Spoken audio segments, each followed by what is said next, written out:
Assalamualaikum warahmatullahi wabarakatuh. Saya Amelia Nur Fadila dengan nomor NIM 12080300020 dari kelas Sosiologi A semester 4. Kali ini akan mencoba menjawab mengenai pertanyaan UTS Sosiologi Komunikasi, di mana terdapat 5 pertanyaan dan saya akan mencoba menjawab satu persatu sebagai bahan perbandingan untuk UTS mata kuliah Sosiologi Komunikasi ini. Dalam pertanyaan pertama disebutkan bahwa kita harus mengetahui mengenai sosiologi komunikasi dan juga sosiologi komunikasi. Nah, mungkin yang pertama saya akan menjelaskan mengenai sosiologi sendiri dalam pandangan saya dan apa yang memang saya mengerti mengenai sosiologi. Bahwa sosiologi ini adalah ilmu yang memang membahas tentang segala aspek dalam masyarakat serta pengaruhnya terhadap kehidupan manusia. Sosiologi sendiri adalah ilmu yang memang mempelajari setiap kehidupan masyarakat, dan objek kajian dari sosiologi ini tidak lain adalah masyarakat itu sendiri atau manusia atau kehidupan manusia. Nah, menurut saya pribadi dalam ruang lingkup sosiologi ini memang mempelajari hubungan timbal balik antara individu dengan individu yang lainnya. Dan sosiologi sendiri mempelajari hubungan antara individu dengan kelompok. Kemudian sosiologi juga mempelajari hubungan antara kelompok yang satu dengan kelompok yang lainnya. Serta sosiologi mempelajari karakteristik atau ciri-ciri kelompok sosial yang memang beragam. Nah, sosiologi juga memang pada dasarnya akan mempelajari, mengidentifikasi, mengkaji, menyelidiki, menginvestigasi pola perilaku manusia dalam hubungannya dengan manusia lain dan juga lingkungannya. Nah, mungkin itu yang bisa saya ketahui mengenai sosiologi secara singkat. Dan kemudian mengenai komunikasi, komunikasi sendiri adalah suatu proses ketika seseorang atau beberapa orang, kelompok, organisasi, dan masyarakat yang memang menciptakan serta menggunakan informasi agar terhubung dengan lingkungan dan orang lain. Jadi pada dasarnya komunikasi ini adalah eh, proses ketika seseorang atau beberapa orang yang memang menggunakan informasi agar terhubung dengan lingkungan dan orang yang lain. Nah, komunikasi sendiri dapat terbentuk atau dapat dibedakan menjadi dua macam. Yang pertama adalah komunikasi verbal dan yang kedua adalah komunikasi nonverbal. Komunikasi verbal ini memang komunikasi yang berhubungan dengan lisan, dengan kata-kata, dengan huruf, atau misalkan dengan omongan. Sedangkan nonverbal sendiri adalah komunikasi yang memang menggunakan hal sesuatu selain lisan, bisa dengan gestur tubuh, atau misalkan dengan isyarat, atau misalkan dengan gerak mimik muka dan lain sebagainya yang memang di dalamnya itu mengenalkan atau memberikan suatu informasi. Nah, itu disebut dengan komunikasi nonverbal. Nah, jadi jika ditarik garis besar, menurut saya pribadi komunikasi ini adalah jenis proses sosial yang erat kaitannya dengan aktivitas manusia serta syarat akan pesan maupun perilaku. Dan mungkin yang ketiga dalam nomor pertama ini adalah sosiologi komunikasi itu sendiri. Nah, jadi bagi saya sosiologi komunikasi ini adalah ilmu yang mempelajari atau yang menelaah hubungan timbal balik antara media massa dengan masyarakat. Jadi sosiologi komunikasi ini memang menelaah hubungan timbal balik gitu antara media massa dengan masyarakat. Nah, dan ranah sosiologi komunikasi ini adalah saling bersentuhan antara individu, kelompok, masyarakat, dan juga sistem dunia. Nah, sosiologi komunikasi melihat bagaimana manusia berinteraksi dengan media, bagaimana efek media sebagai akibat dari interaksi tersebut, dan bagaimana perubahan dan konsekuensi sosial yang ada di masyarakat sebagai akibat dari efek media massa tersebut. Nah, sosiologi komunikasi menjembatani studi sosiologi dan studi-studi komunikasi. Nah, di mana jembatan ini dibangun berdasarkan kajian sosiologi tentang interaksi sosial. Nah, menariknya ke dalam studi komunikasinya. Sehingga studi komunikasi dan sosiologi yang memang berkaitan erat dengan dampak media maupun perkembangan teknologi komunikasi.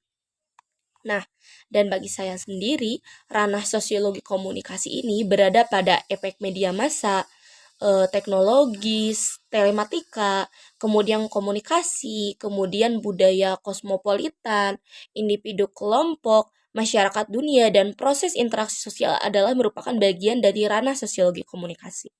Mungkin itu yang bisa saya sampaikan dalam pertanyaan nomor satu. Nah, kemudian mengenai pertanyaan nomor 2 mengenai peran ganda media massa, menurut Burhan Bungin, di sini kan media massa adalah institusi yang memang berperan sebagai atau memiliki peran ganda, yakni yang pertama adalah sebagai agen of change atau sebagai agen perubahan, dan yang kedua sebagai agen of destroyer, kebalikan dari agen perubahan tersebut atau yang memang menimbulkan kerusakan. Nah, dalam kajiannya, memang agent of change ini adalah sebagai institusi pelopor perubahan, di mana ia adalah paradigma utama media massa. Dalam menjalankan paradigmanya, media massa memang berperan. Nah, di sini Bugin sendiri menjelaskan mengenai agent of change, bahwa media massa ini sebagai agen perubahan, yang pertama sebagai institusi pencerahan masyarakat, yaitu memang perannya sebagai media edukasi. Jadi media di bagian agent of change ini yang pertama adalah sebagai media edukasi, di mana media massa menjadi media yang setiap saat mendidik masyarakat supaya cerdas, terbuka pikirannya, dan akan menjadi masyarakat yang maju. Dan yang kedua, selain itu, media massa juga menjadi media informasi. Maknanya, media yang setiap saat menyampaikan informasi kepada masyarakat dengan informasi yang terbuka dan jujur, benar, dan disampaikan oleh media massa kepada masyarakat. Maka masyarakat akan menjadi masyarakat yang kaya dengan informasi, dan menjadi masyarakat yang informatif. Nah, masyarakat yang dapat menyampaikan informasi dengan jujur kepada media massa disebut masyarakat yang baik juga.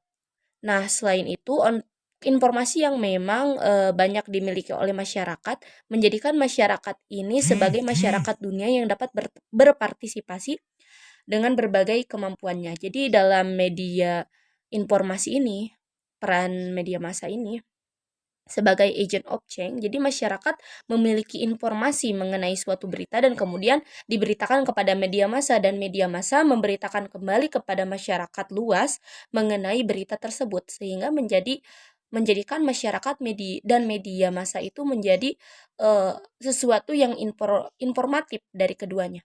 Dan yang terakhir, media massa ini agent of change sebagai hiburan. Sebagai agent of change, media massa juga menjadi institusi budaya. Maknanya institusi yang setiap saat menjadi corong kebudayaan. Nah, kalau dilihat katalisator perkembangan budaya, nah sebagai agent of change yang dimaksud adalah juga mendorong agar perkembangan budaya itu memang bermanfaat bagi manusia dan bermoral bagi masyarakat luas. Nah, dengan demikian media massa juga berperan untuk mencegah berkembangnya budaya-budaya yang justru merusak peradaban manusia dan masyarakatnya. Jadi dalam agent of change yang ketiga ini, media massa memang sebagai agent of change dalam dunia hiburan. Jadi media memberikan edukasi hiburan kepada masyarakat ya melalui media tersebut, misalnya dengan ada tayangan-tayangan film berupa jejak petualang di salah satu stasiun TV yang memang memperkenalkan budaya-budaya Indonesia, sehingga memberikan informasi mengenai hiburan budaya bahwa di Indonesia itu memiliki berbagai hal yang dilihat seperti itu. Nah, kalau secara lebih spesifik media massa dalam agent of change ini, memang media massa ini harus lebih spesifik dan proporsional dalam melihat sebuah persoalan, sehingga mampu menjadi media edukasi dan informasi sebagaimana yang memang diharapkan oleh masyarakat. Nah, dalam memotret realitas media massa ini memang kita harus fokus pada realitas masyarakat. Nah, bukan pada potret kekuasaan yang ada di masyarakat itu, sehingga informasi tidak menjadi propaganda kekuasaan, tetapi potret figur kekuasaan sebagai lembaga edukasi. Nah, maka dari itu, media massa memang harus dapat memilah kepentingan. Kepentingan apa? Kepentingan pencerahan dengan kepentingan media massa sebagai lembaga produksi. Sehingga kasus-kasus pengaburan berita dan iklan tidak harus terjadi dan merugikan masyarakat. Nah, media massa juga harus menjadi early warning system, di mana hal ini terkait dengan peran media massa sebagai media informasi, di mana lingkungan saat ini menjadi ancaman. Nah, media massa menjadi sebuah sistem dalam memperingati terhadap ancaman lingkungan tersebut. Nah, bukan hanya menginformasikan informasi setelah terjadi bahaya dari lingkungan tersebut, tetapi media sebagai agent of change juga memberikan edukasi mengenai apa yang harus dilakukan sebelumnya. Nah, maka dari itu, yang lebih besar seperti terorisme, seharusnya media massa lebih banyak menyoroti aspek fundamental pada terorisme, sehingga mengapa terorisme itu terjadi bukan hanya pada saat aksi-aksi terorisme tetapi pada saat sebelumnya. Dan pada peran ganda yang kedua sebagai agent of destroyer ini justru menjadi kebalikan dari agent of change, bahwa di mana agent of destroyer ini merusak dan menjadi pemicu masalah-masalah sosial. Nah, kenyataan bahwa media massa ini justru miskin dan fungsi edukasi nilai-nilai kemanusiaan ini cukup rendah.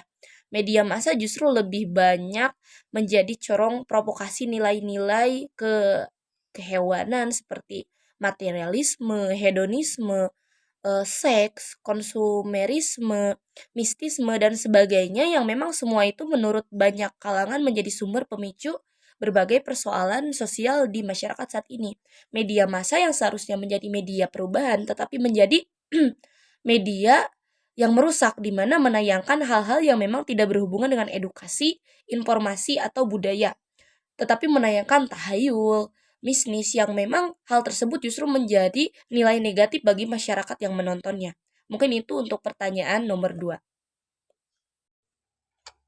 Nah, untuk pertanyaan nomor 3 mengenai apa yang dimaksud ideologi media, saya sendiri berpendapat bahwa memang teks media ini mengartikulasikan secara terpadu atau secara koherens gagasan-gagasan tentang bagaimana cara memandang atau memahami realitas. Jadi ideologi di sini memang mengenai bagaimana media melihat hal tersebut. Nah, dalam konteks ideologi media, pakar memang menerjemahkan ideologi media ini sebagai sistem makna yang memang membantu menjelaskan serta mendefinisikan realitas dan membantu dalam membuat nilai-nilai pembenaran atas realitas tersebut. Nah, biasanya ideologi ini terkait dengan konsep-konsep seperti pandangan dunia, sistem keyakinan, dan juga nilai-nilai yang memang dipegang teguh sebagai ideologi media yang memang melihat realitas tersebut dan menjelaskan mengenai apa yang ada di dalam realitas sosial atau realitas yang terjadi tersebut. Mungkin itu yang bisa saya sampaikan. Dan kemudian mengenai pertanyaan nomor 4 mengenai fungsi atau peran media massa beserta contohnya, mungkin saya akan memberikan jawaban mengenai bahwa media massa ini memang memiliki berbagai fungsi atau media ini memiliki berbagai fungsi. Nah, di antaranya yang pertama adalah media ini sebagai sarana informasi kepada masyarakat. Mengapa media menjadi sarana informasi kepada masyarakat? Karena memang media yang di dalamnya berisi sesuatu yang harus distribusikan kepada masyarakat. Sebagai contoh, misalnya ada media koran atau ada media televisi. Misalkan televisi adanya Liputan 6 yang memang di dalamnya memberikan informasi-informasi terkait apa yang terjadi atau mengenai berita hangat di dalam masyarakat yang terjadi di daerah orang lain, sehingga masyarakat lain menjadi tahu bahwa ada kejadian tersebut. Yang selanjutnya adalah media ini membantu mengatasi keterbatasan ruang, waktu, dan daya indera. Maknanya, media dengan menayangkan segala hal yang ada, ini memberikan kita eh, fungsi sebagai media yang memang mengantarkan segala hal. Karena kan kita tidak mungkin mengetahui apa yang terjadi di daerah Bengkulu, sedangkan misalkan kita berada di Bandung. Nah, media ini memberikan fungsi sebagai hal tersebut. Dengan adanya media, media memberikan informasi yang terjadi di daerah lain, sehingga kita mengetahui apa yang terjadi di daerah tersebut. Nah, hal tersebut membantu kita dalam mengatasi keterbatasan ruang, waktu, serta daya indera kita. Atau misalkan apa yang terjadi di dunia belahan lain, karena adanya informasi atau karena adanya media massa yang menayangkan informasi tersebut, sehingga yang tadinya kita keterbatasan dalam waktu untuk misalkan melihat langsung ke belahan bumi lain, itu kita tahu apa yang terjadi di sana karena adanya media. Dan yang selanjutnya adalah media berfungsi sebagai sarana untuk mengapresiasi pendapat, ide, dan gagasan kepada halayak. Misalkan dengan adanya penayangan-penayangan seperti contoh adanya Indonesia Lawyer Club di sana yang memang media mengapresiasi para pendapat dari orang-orang, ide dan gagasan yang kemudian diberikan kembali kepada halayak. Nah, itu menjadi fungsi dari media itu sendiri. Dan kemudian sebagai sarana untuk mendapatkan hiburan, relaksasi, dan pengalihan perhatian dari ketegangan sosial. Di mana media memang memberikan hiburan-hiburan yang nilainya edukasi. Di balik ya memang ada hiburan-hiburan yang kurang mengedukasi masyarakat. Tetapi masih banyak fungsi media yang berjalan dalam mendapatkan hiburan ini. Seperti misalnya di dalam televisi, di dalam stasiun TV Trans 7, mereka yang menayangkan hiburan-hiburan seperti adanya komedi ya, kemudian adanya hiburan berbudaya seperti adanya si bolang, kemudian adanya jejak petualang. Hal tersebut bisa menjadi bahan hiburan dan juga relaksasi kita, serta pengalihan perhatian kita dari ketegangan sosial. Atau misalnya ada kartun-kartun dan animasi-animasi yang bisa menjadi hiburan untuk kita dari media kepada kita, seperti adanya Nusa dan Rara, ataupun misalkan animasi-animasi lain yang ada di YouTube, di media YouTube. Dan kemudian fungsi media ini memang sebagai sarana pendidikan bagi masyarakat secara umum dan bagi para siswa secara khusus. Nah, fungsi media di sini memang sebagai sarana pendidikan bagi masyarakat. Bagaimana mungkin media memang harus menayangkan nilai-nilai yang isinya itu pendidikan, seperti misalkan film-film yang dibalut dengan nilai-nilai norma, film-film yang di dalamnya berisi nasihat-nasihat. Sebagai contoh misalnya ada film Laskar Pelangi, media memberikan hal tersebut informasi kepada kita, tetapi di dalam film tersebut berisi mengenai pendidikan, berisi mengenai nasihat yang memang bisa dicerna oleh masyarakat secara umum dan bisa juga dicerna untuk para siswa. Atau misalkan media di dalam koran yang memang memberikan informasi-informasi mengenai adanya beasiswa, mengenai adanya bantuan kepada masyarakat. Itu merupakan media sebagai sarana pendidikan gitu, di mana masyarakat jadi lebih melek terhadap informasi atau memang memberikan ilmu baru kepada masyarakat. Dan yang terakhir, fungsi media ini adalah sebagai sarana untuk melakukan pengawasan atau kontrol sistem bagi masyarakat. Nah, jadi media ini kan memberikan nilai-nilai, media yang memang harus memberikan nilai-nilai norma yang baik di masyarakat, memberikan hal-hal yang memang eh, dinilai positif bagi masyarakat, sehingga media menjadi pengawasan atau kontrol sosial. Maknanya ketika misalkan media menayangkan mengenai norma-norma yang baik seperti bagaimana cara bergotong royong, mengenai bagaimana cara tolong menolong, sehingga hal tersebut menjadi kontrol sosial. Masyarakat yang melihat menjadi berpikir bahwa oh, seperti itu harusnya kita menjadi orang-orang yang bergotong royong. Oh, seperti itu seharusnya kita menjadi orang yang saling tolong menolong. Sehingga menjadi kontrol sosial bagi masyarakat serta menjadi pengawasan khusus bahwa misalnya titik titik tertentu dalam interaksi dan lain sebagainya yang ada di dalam kontrol sosial ada di dalam media tersebut. Mungkin itu jawaban dari pertanyaan nomor 4. Dan untuk pertanyaan nomor 5 mengenai bagaimana media bungkam terhadap adanya demonstrasi mahasiswa pada saat adanya pelonjakan naiknya harga-harga bahan pokok, pada saat naiknya harga minyak, kemudian harga BBM dan lain sebagainya, sekaligus adanya wacana penundaan pemilu serta eh, presiden 3 periode ini. Bagi saya sendiri media bungkam ini adalah bahwa media sama sekali tidak menayangkan apa yang terjadi pada saat itu. Jadi maksudnya pada saat kegiatan tersebut berlangsung atau pada saat demonstrasi ini berlangsung, media dinilai bungkam atau misalkan tidak menyiarkannya sama sekali. Tetapi jika misalnya melihat pengertian media secara luas bahwa media ini memang segala sesuatu yang memang menyampaikan informasi. Jadi mengenai bahwa isu media bungkam menurut saya kurang benar karena pada dasarnya di TikTok, di Instagram, di Twitter banyak sekali orang-orang yang memang mengaungkan mengenai eh, apa yang terjadi pada saat demonstrasi tersebut. Kalau misalnya opini tersebut mengenai bahwa televisi, media televisi bungkam, saya setuju sekali bahwa memang media televisi ini tidak jarang sekali menayangkan pada saat kemarin adanya demonstrasi mahasiswa mengenai melonjaknya harga-harga bahan pokok. Sedangkan jika media lain bisa disebutkan TikTok, Instagram, Twitter itu memang mereka masih banyak yang menayangkan atau menginformasikan tentang demonstrasi tersebut. Dan fenomena sosial apa yang misalnya terjadi, mengapa bisa-bisanya media televisi ini bungkam? Menurut saya pribadi, dari opini saya pribadi, pertama, media televisi ini adalah milik swasta yang memang kemudian pemiliknya ini memiliki kaitan erat dengan sistem politik atau pemerintahan, sehingga jika misalkan adanya penyinggungan terhadap hal tersebut, maka akan ada goncangan sendiri terhadap channel TV yang menayangkan media tersebut.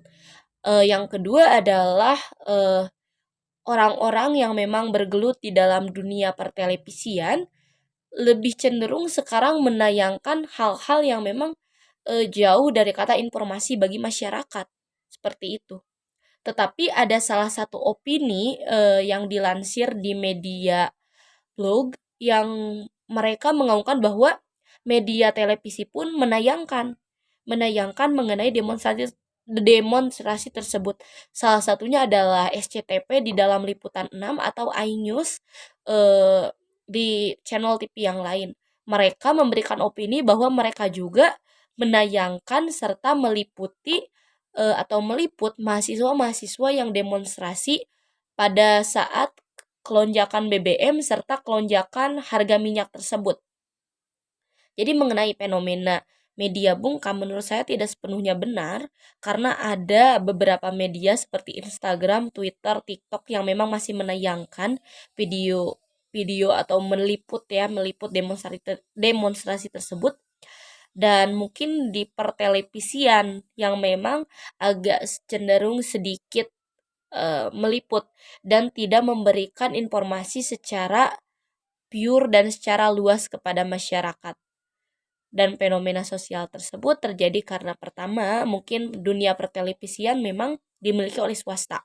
Yang memang swasta ini memiliki keterkaitan dengan orang-orang di politik, dan yang kedua memang televisi sekarang lebih cenderung menayangkan hal-hal yang tidak mengandung nasihat pendidikan dan lain sebagainya kepada masyarakat. Mungkin itu yang bisa saya sampaikan pendapat saya mengenai pertanyaan nomor 5. Mengenai tes terakhir yakni hafalan Quran surat Al-Hujurat ayat 13. A'udzubillahi minasyaitonirrajim. Bismillahirrahmanirrahim. Ya ayyuhan nasu inna khalaqnakum min wa unsha wa za'alnakum syu'uba wa qabaila lita'aruf. Inna akramakum indallahi atqakum. Innallaha alimun khabir. Yang artinya, Wahai manusia, sungguh kami telah menciptakan kamu dari seorang laki-laki dan seorang perempuan. Kemudian kami menjadikan kamu berbangsa-bangsa dan bersuku-suku agar kamu saling mengenal. Sungguh yang paling mulia di sisi Allah ialah orang yang paling bertakwa. Sungguh Allah Maha Mengetahui, Maha Teliti. Mungkin itu yang bisa saya sampaikan, dan itu jawaban UTS mengenai mata kuliah Sosiologi Komunikasi. Saya mohon maaf bila ada kesalahan dalam tutur kata ataupun dalam jawaban yang keliru. Yang benarnya berasal dari Allah dan yang salahnya mungkin dari saya pribadi. Billahi fisabilillah. Wassalamualaikum warahmatullahi wabarakatuh.